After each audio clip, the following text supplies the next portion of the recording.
So as we come round the front, grill's going to need re-chroming. Front bumper's going to need re-chroming. Come around the mudguard. Front mudguard, that had a bit of rust in it. I must have been about 16, 17.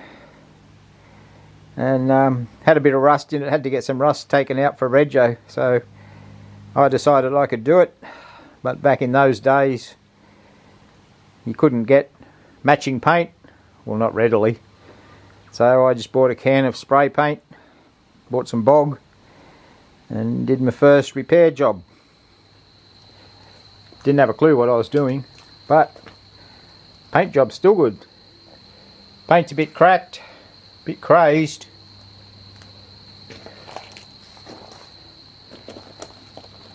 These rubber bits between the mudguard and the body, they still seem to be in pretty good shape. Don't know if we'll be able to use them or not. Pretty sure the windscreen might need a new rubber. It's looking a little bit perished. Probably need some new windscreen wiper blades too, I would imagine. Seeing as how they're adhered to the windscreen. Yep. I'm pretty sure they won't get through rego. Then we've got the door hinges. External. And I'm pretty sure this one, there's a little bit of play in it, but we can probably fix that. Need some new rubber seals around the windows. Door lock, I hope I've got the key. Quarter window. Security windows. Oh, they are now. That just pushes up and down normally. Well, don't know about normally, but looks like the tyres are still got air in them. When we shifted it from the shed in Casino, there was a couple of them that were down. And they were tubeless like this one, but I got a tube put inside them. This one looks like it is tubeless, but it's still up. So that's good. Come around the back. It's going to need respraying.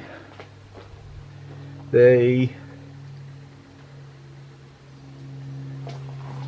rear window seal looks pretty good.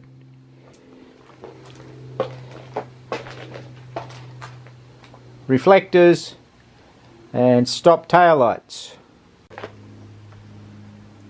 Still got all its badges. This is a fancy boot opener.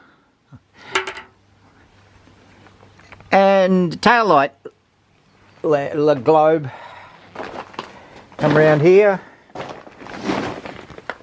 Oh, this wheel's tyre's still got air in it. That's good. That looks like it.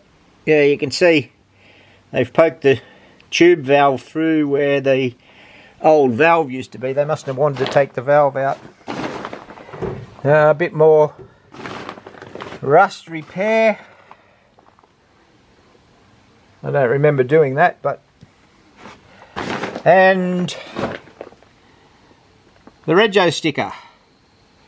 The last time it was registered.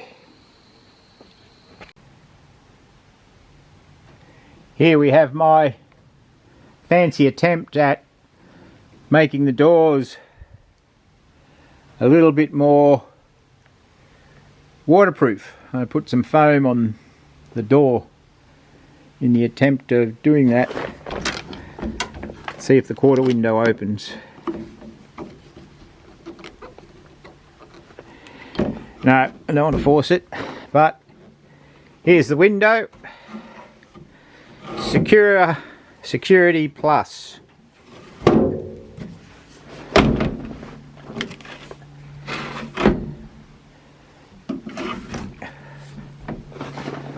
I guess people were more trustworthy back in 1953. We've lost all the... These had rubber protection things on them. We'll have to see if we can get some of those. The door strap, the door card. I'm not sure what colour they were originally, but I know my sister painted them gold. I'm not sure why, but anyway. The door stopper, just a bit of strap.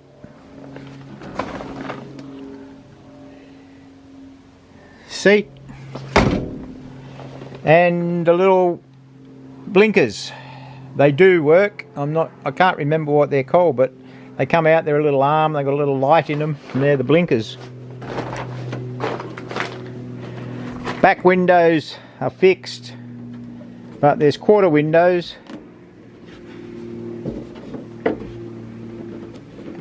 This one still opens.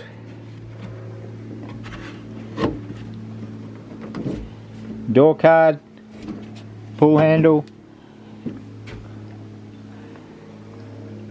door stopper. Looks like the door seals were on some sort of a woven edging.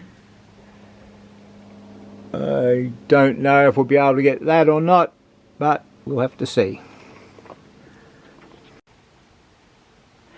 So here we have the lap seat belt. That would go around your waist. Tongue would come through there. Click down. Job done. To get out, press the button. That tongue would fall out. And out you get. Here we've got the handbrake. Hopefully it still works. There's the blinker activator switch. Not very good to see. There we go. That was left, I believe, and that was right. So inside, steering wheel with the emblem. We've got horn on the end, park, high beam. I'm not sure what that is. Don't know why there's three. Somebody will tell me. 4 on the floor. Reverses over this way and across. Modern cars have got a press button start.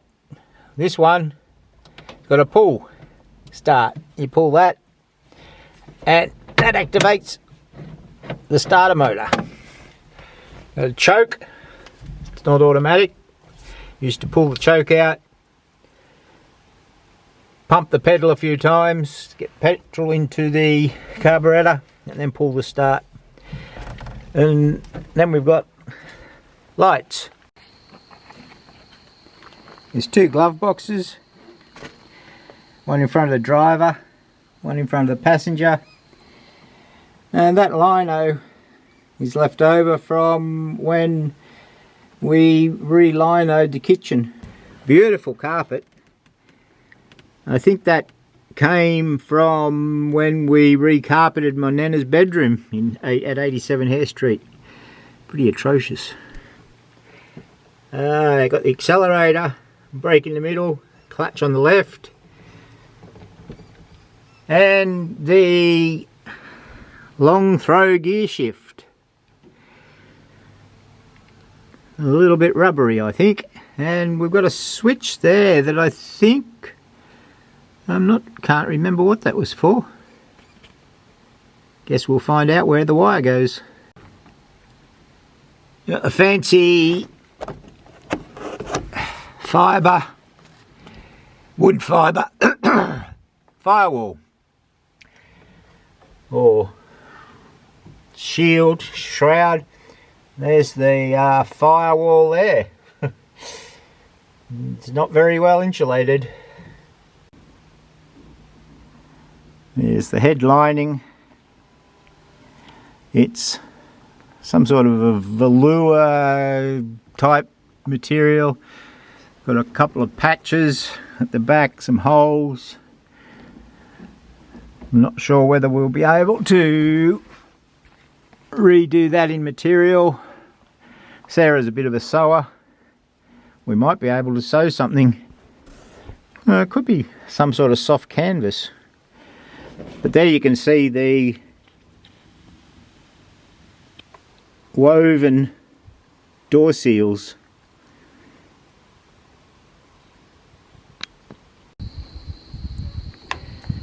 Managed to get this quarter window to work, which is pretty fantastic. That works. And oh, I remember this door, there was something, it hits against something on the inside, so I'm confident I'll be able to get that fixed as well. To open the boot, you use the fancy squared off, looks to be about 8mm, squared off end, put it in the hole in the boot till it locks home, and in the boot we've got, what have we got in the boot? Whoa, we've got the original jack, a little bit of rope, spare wheel holder, mechanism. Oh, it looks like we've got a couple of spare antennas, spare wheel, chip packet. Oh, with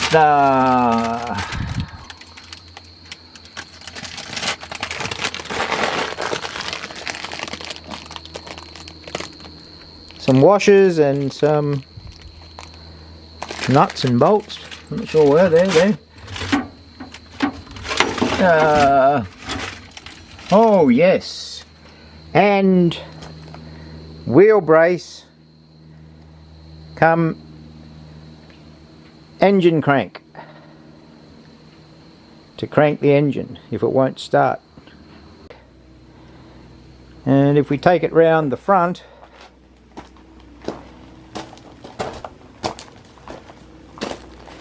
in the bumper bar is the crank hole, and if you carefully position that in the front of the engine, down in there,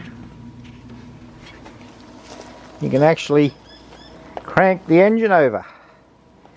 That will be a very interesting exercise to see whether it still turns over. As I said, the engine crank, end of the bar, you can see it there, push it in, now it's lodged in the crankshaft. We'll give it a turn, see if the engine still turns over. Looks like the engine mounts have done and gone the same way as all the other perished rubber, and I've just seen why there's potentially no radiator fluid. The top thermostat housing with the top hose from the radiator going back to, from the radiator to the thermostat into the engine is corroded away. So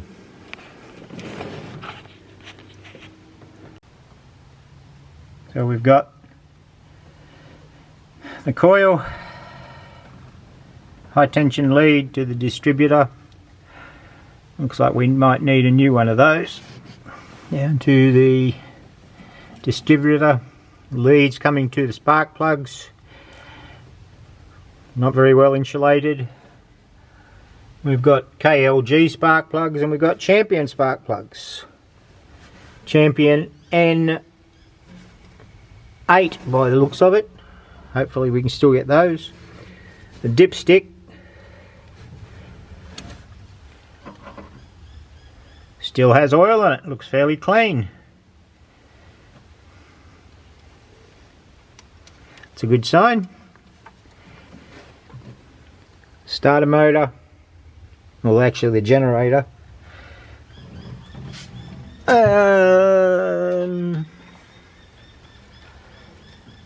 I don't know where the starter motor is. Oh, down there. There it is under the distributor. Steering box. Horn. Fan belt.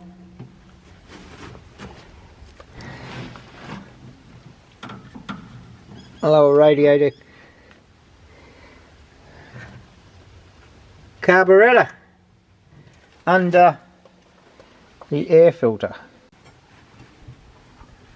I also like the way that the earth is just bare woven copper.